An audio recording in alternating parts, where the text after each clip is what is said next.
Halo Ngominers, apa kabar? Wih, gimana guys? Kita yang awalnya mau diupilin sama Barcelona ternyata bukan Inter yang kan ada itu tuh headline-headlinenya Inter berhasil menahan imbang Barcelona. Hey, Barcelona yang berhasil menahan imbang Inter. Kita 2 kali memimpin 2-0, kemudian disamakan jadi 2-2, kemudian 3-2 disamakan. Jadi kita tidak pernah ngekor. Barcelona yang selalu ngekor. Jadi mereka yang berhasil menahan imbang Inter. Gila itu pertandingan. Ini kan bener yang aku bilang bahwa kalau si Just itu bilang kalau ada tim main bertahan itu pertandingannya bakal ngebosenin bla bla. No. Pertandingan itu akan seru kalau satu bertahan, satu nyerang. Kalau dua-duanya bertahan itu baru ngebosenin. Lihat pertandingan PSG lawan Arsenal. Dua-duanya kan ceritanya nyerang itu. Peluang mereka berapa? Cuma peluang 10-7 apa berapa? Jumlah golnya cuma 1-0 doang. Inter lawan Barcelona itu 6 gol terjadi. 4 gol di babak pertama, 2 gol di babak kedua. Dan semua orang setuju sekarang bahwa pertandingan terhebat, pertandingan paling menarik di Liga Champions sampai saat ini di musim ini adalah pertandingan Barcelona lawan Inter. Itu yang satu mainnya bertahan, Inter bertahan. Dan aku tidak akan malu mengakui bahwa Inter main bertahan. Yes, tapi Inter yang main bertahan nyetak gol lebih banyak daripada Arsenal yang ceritanya main menyerang. Bukti sekarang itu. So anyway, itu sekedar sedikit unek-unek karena banyak yang bahkan Cassano ini nanti aku akan bahas. Gila si Cassano ini sebenarnya udah berapa kali dia komentar aku cuekin, tapi oke lah. Yang pertama kita mungkin mulai dari berita buruk dulu ya. Lautaro, hampir dipastikan bahwa Lautaro nggak akan bisa main saat leg kedua lawan Barcelona. Walaupun sebenarnya di pertemuan pertama kemarin di babak pertama kan Lautaro main, sebenarnya Lautaro sudah kelihatan tidak maksimal, agak lambat, dan benar di menit berapa ya dia pertama kali kayak kesakitan tuh kayaknya menit 38 atau 40-an itu, dan kemudian babak kedua dia tidak bisa main. Tapi berita bagusnya adalah Benjamin Pavard ada kemungkinan bisa bermain lagi. Ada kemungkinan ya, belum bisa dipastikan. Mungkin nanti di dekat-dekat pertandingan lawan Verona baru bisa dipastikan lagi. Oke, itu tentang pemain. Nah ini Cassano. Anehnya Cassano itu adalah dia bilang begini. Ini adalah permainan atau pertandingan terbaik selama Champions League musim ini. Sangat real, sangat intens, sangat top level. Tapi kemudian Inter Milan di steamroll itu kayak dilibas tahu kan steamroll itu dulu kayak silinder itu dilibas gitu. Mereka bisa saja kebobolan 5 gol. Ini adalah pertandingan yang serius tapi mereka sangat-sangat defensif. Aku nggak ngerti loh. Dia mengakui bahwa itu pertandingan terbaik. Terus Inter defensif emang bener, tapi kok steamroll bisa saja kebobolan 5 gol. Kalau ngomong bisa saja, ya Inter bisa saja menang. Seandainya saja offside-nya itu tidak diinikan, tidak ada kecurangan itu, bajingan. Oke, itu aja, enggak usah aku banyak bahas-bahas ya. Kemudian sekarang baru pemain-pemain Inter banyak mendapat pujian. Kalau Lamine Yamal itu sudah Lamine Yamal itu bahkan ada komentar dari Inzaghi khusus tentang Lamine Yamal, tapi nanti kita bahas ya. Nah, midfield duo kita dipuji, Barella dan Mkhitaryan. Barella yang hebat dari Barella itu adalah stamina orang. Kalau main sepak bola itu kan semakin lama semakin habis, semakin turun. Kalau Barella beda, semakin lama staminanya semakin naik.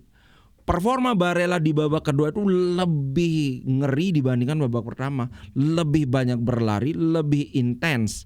Aku gak ngerti kenapa, jangan tanya. Ini freak of the nature, aku gak ngerti. Mkhitaryan adalah pemain yang menempuh jarak paling panjang di antara ke-22 pemain yang bermain kemarin itu. Lebih banyak daripada pemain Barcelona, lebih banyak daripada Barella. Itu kalau nggak salah aku baca 11,8 km. Kayaknya ada di X ya aku lihat. eh di mana ya? Pokoknya ada.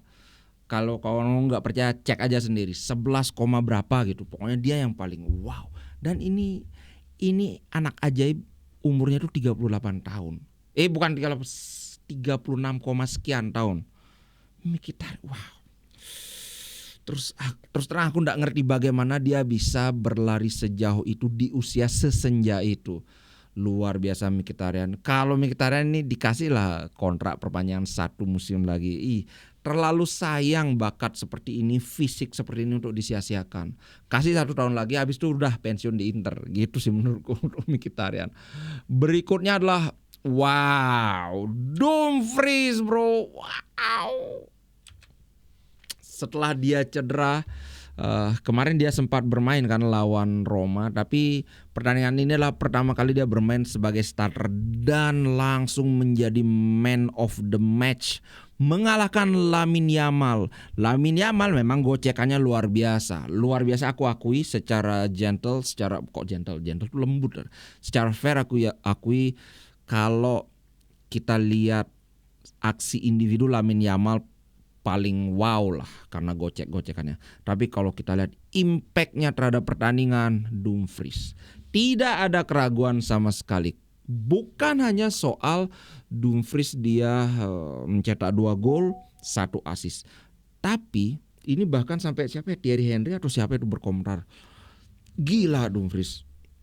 Sepanjang pertandingan dia naik turun, dia main kan sampai menit berapa ya, menit 80 berapa gitu kan, sebelum akhirnya digantikan Darmian. Tapi selama dia main naik turun, setiap dia memegang bola dia selalu menjadi ancaman bagi Barcelona. Luar biasa. Nanti aku akan bahas di analisa pertandingan atau review pertandingan ya. Ini sekarang semua orang memuji-muji Dumfries, ini harganya naik lagi. Tapi sekarang kayaknya fans Inter nggak banyak yang akan berkomentar jual aja Dumfries, jual aja. Musim ini Dumfries tidak tergantikan bro. Gila. Kalau lawan Roma itu Dumfries main dari awal, bisa beda cerita. Tapi udahlah, nggak usah kita bahas soal itu. Luar biasa Dumfries. Aku bangga sih. Menurutku musim ini Dumfries bisa membuat Inter benar-benar melupakan Hakimi. Karena kita bisa bilang saat ini bahwa Dumfries memiliki karakter yang berbeda dengan Hakimi. Lebih apa ya? Lebih solid dalam defense, sangat kuat di udara. 2 kali dia nyetak gol dari aerial duel. Wow, luar biasa. Nah sekarang ini Inzaghi. Biasanya Inzaghi tidak suka mengomentari wasit, tapi dia sampai ngomong, saya tidak mengerti tentang gol yang dianulir itu. Ini ada ininya dia, mana itu? Nah di Inter Extra kan, lebih baik saya tidak melihat lagi gol yang dianulir itu. Ini adalah saat-saat atau momen yang bisa membuat perbedaan. Tapi itu tidak merubah apapun, merubah apa yang saya rasakan tentang performa anak-anak asuhan saya. Mereka sangat fantastik. Wow. Jadi ya aku terus terang ini ya, soal offside ini kemarin siapa itu yang nyawar minta beli tolong dibahas tentang offside golnya. Oke. Dia bilang komentar tentang offside itu jelas. Aku mau bahas juga, tapi aku mau sebelum bahas offside-nya itu aku mau bahas ada pujian dari Inzaghi terhadap Lamine Yamal.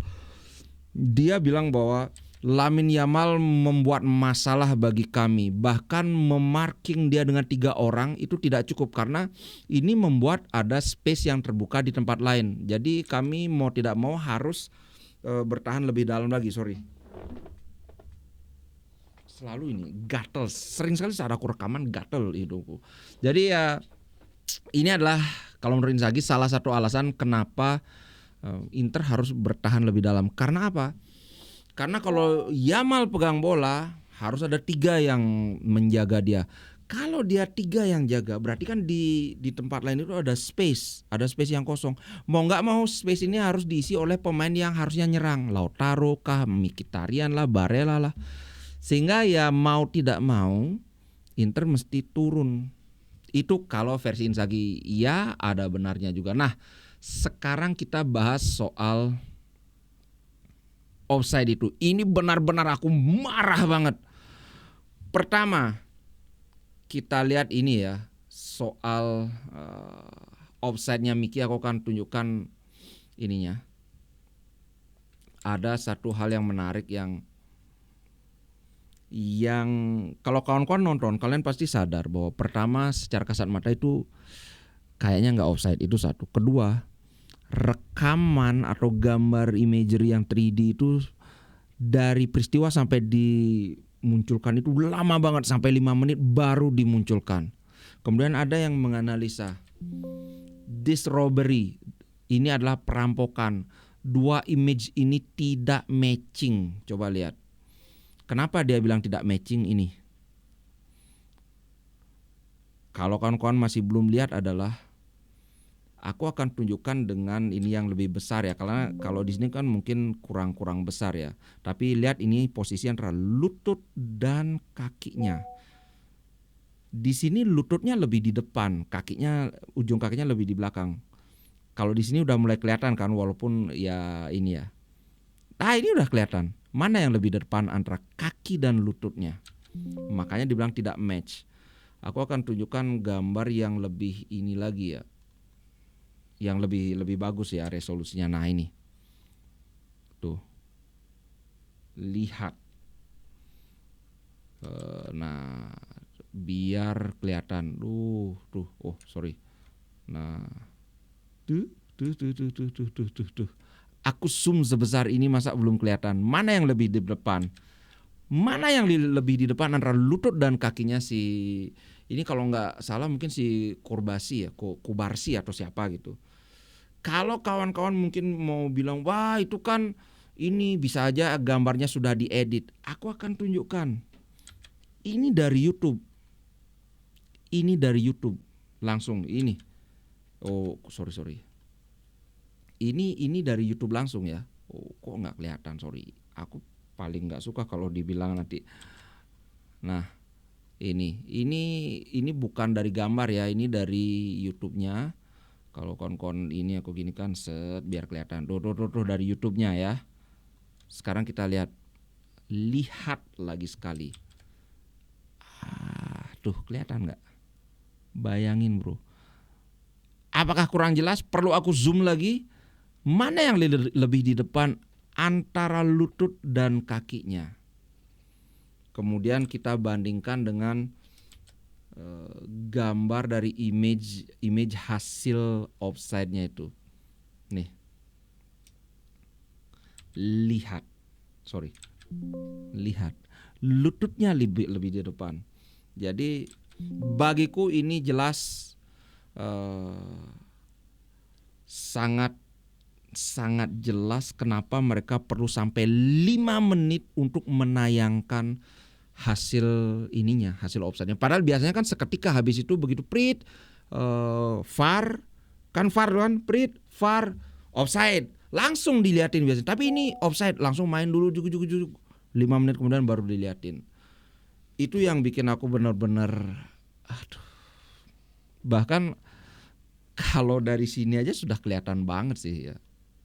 Dari atas ini sudah kelihatan banget dia ada di depannya Mkhitaryan.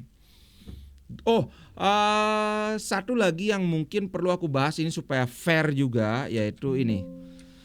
Aku sempat meributkan ini dan aku menarik kembali perkataanku. Kenapa bukan ujung tangannya ini yang dipakai? Kenapa justru ujung lututnya? Nah, ternyata yang dipakai itu adalah logiknya itu adalah bagian tubuh yang bisa mencetak gol. Dalam tangan itu hanya dipakai sampai segini, di ketek. Nah kalau kepala, lutut, kaki itu kan memang bisa untuk nyetak gol, tapi tangan itu nggak kepake. Itu berlaku untuk pemain yang menyerang maupun pemain yang bertahan. So jelas memang ini dalam gambar ini yang harus dipakai ya lututnya, karena lututnya yang paling depan dalam gambar ini. Tapi kalau kita lihat gambar yang di sampingnya, jelas yang harusnya dipakai itu adalah ujung kakinya pemain Barcelona, yang mana ujung kaki pemain itu ada di depan lututnya. So jelas ya, buat yang nyawer minta agar ini dibahas lebih detail, aku sudah bahas detail. Terima kasih banyak untuk sawerannya. So ya, di satu sisi aku sangat menyesali karena kalau boleh dibilang ini kemenangan kita dirampok. Tapi di sisi lain aku bangga dengan performa anak-anak Inter Milan, terutama di babak kedua. Karena di babak pertama aku sempat mengeluh lah ya. Bagiku yang membuat Inter kemarin tuh kelihatan kalah hawa dibandingkan Barcelona itu adalah fisik. Ya harus diakui benar analisa si Ngurah kemarin yang aku ajak kolaps itu bahwa Inter akan diajak adu lari. Dan ini ya taktik yang tepat menurutku karena satu, pemain Inter itu kelelahan, kedua pemain Inter tua-tua. Pemain Barcelona itu kalau aku nggak salah pernah lihat rata-rata usia mereka itu cuma 26 apa berapa gitu. Jadi secara fisik mereka unggul. Ya harus mereka manfaatkan keunggulan itu. Dan Inter terlihat sangat keteteran. Tapi jeniusnya Inzaghi adalah oke, mereka menang secara fisik, kami akan atasi dengan jumlah pemain. Ketika mereka menyerang, bagian-bagian lapangan yang tidak bisa dikejar oleh Inter itu akan ditutup oleh pemain lain. Sehingga ya kita tidak banyak bisa menempatkan pemain di depan. Seperti yang dibilang Inzaghi adalah ketika Yamal pegang bola harus 3 orang yang menjaga dia, sehingga kalau 3 orang kesedot sama Yamal kan ada space di tempat lain. Ya udah mau nggak mau pemain nyerang harus menutup space itu. Begitu sih kalau katanya Inzaghi, dan aku setuju. So itu tentang offside-nya. Bagiku kemenangan kita itu dirampok. Aku nggak nyalain Barcelona ya, namanya Barcelona mereka namanya bermain.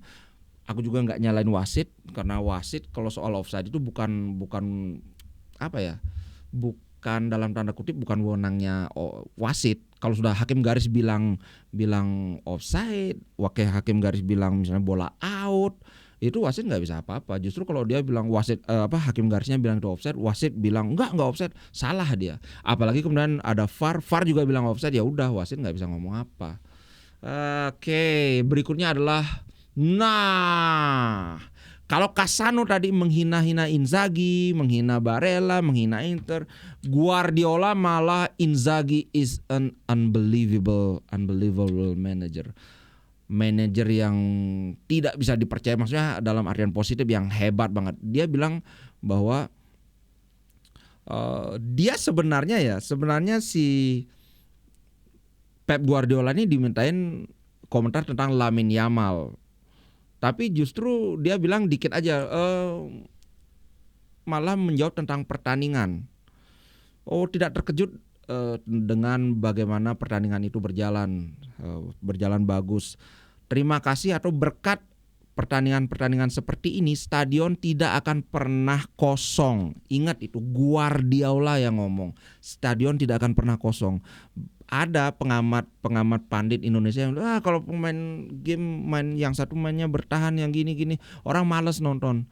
Tapi Guardiola yang mana dia memainkan filosofi sepak bola menyerang, dia sendiri bilang bahwa dengan pertandingan seperti ini stadion tidak akan pernah kosong dan bisnis kita akan tumbuh.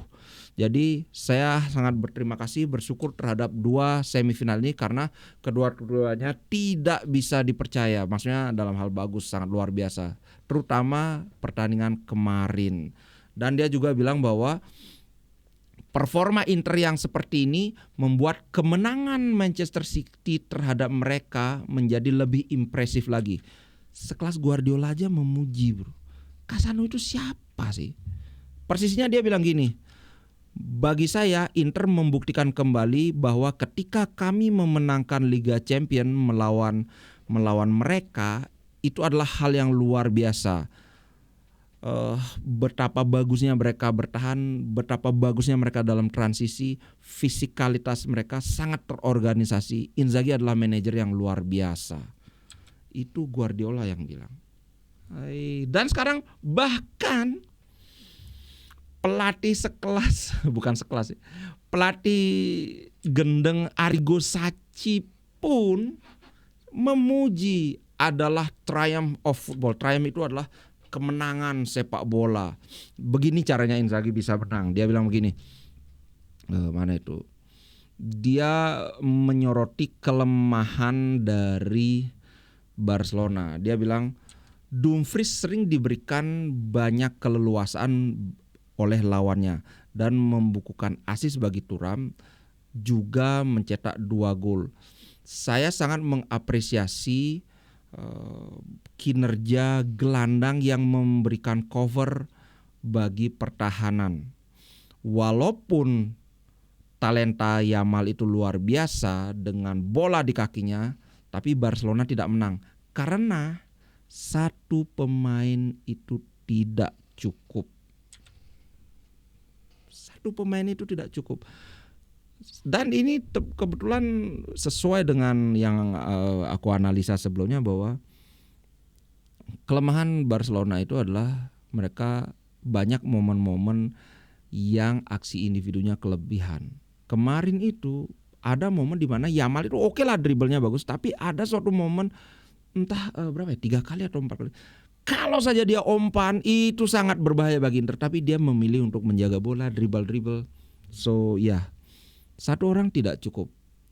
Jangan bilang wah orang pengamat layar kaca, itu Arrigo Sacchi yang ngomong. Satu orang saja tidak cukup.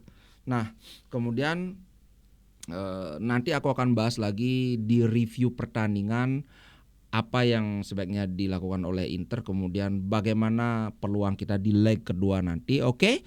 Nah, itu dulu untuk konten kali ini. Habisnya aku langsung rekaman lagi bikin review pertandingan. Jadi akan ada 2 konten, kali mungkin ada 3, karena aku mau membahas juga tentang, atau mungkin di Ngomla ya, tentang Hakan dan Inzaghi yang kena suspension 1 pertandingan terkait dengan ini, terkait dengan apa ya, skandal dengan Ultras itu, tapi nggak akan di sini. Oke, itu dulu untuk konten kali ini. Sampai jumpa di konten berikutnya. Oh ya, ngomong-ngomong ini, kalau kawan-kawan kenapa itu? Ini adalah Rock Bros. Aku barusan dari luar, jadi kalau kawan-kawan pernah mikir nggak, lagi keluar, aduh malas banget pakai jaket karena gerah, tapi biar nggak kepanasan. Nah ini biasanya dipakai untuk pesepeda, tapi kalau naik motor juga bisa pakai. Nanti aku akan kasih linknya di ini di bawah ya, di Shopee itu. Oke, ciao guys, itu dulu untuk konten kali ini. Sampai jumpa di konten nanti. Oke, ciao.